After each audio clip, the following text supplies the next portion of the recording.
So I really had to try this viral cheesy chicken that originated from Korea. Meron silang branch sa BGC and I was just super curious what the hype was about. Honestly, dahil first time ko kumain sa ganito, medyo undercooked pa yung cheese nung una ko siyang trinay.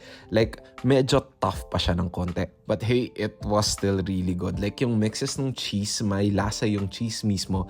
Tapos yung mga flavors ng chicken nila, lahat masarap. Well, I love the flavors na natikman ko. Meron din sila nung super spicy na chicken na hindi ko natikman. Yung kinuha namin this time is yung soy garlic and sweet and spicy and pareho sila na solid flavors. Though they were both on the sweet side, ang pinagkaiba lang yung isa medyo mas angat yung salty taste, yung isa medyo spicy. Next, kumuha din kami ng rosé risotto and honestly, hindi ko alam kung ano yung rosé sauce. It was very savory and it really complemented the chicken that we had. Bonus na dito na nagko-complement din yung parang nakadrizzle na pesto sa taas. Pero syempre, dahil Korean place to, trinay din namin yung tteokbokki, which was really good. Honestly, hindi ako masyado mahilig sa tteokbokki, pero this one I like. And yeah, obviously, bagay din siya with the chicken.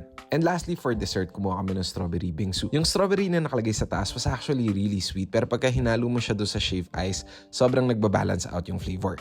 Taste-wise and overall serving size, okay naman siya. It was just a little bit too pricey, pero dahil nasa BGC naman, kinda expected ko na siya.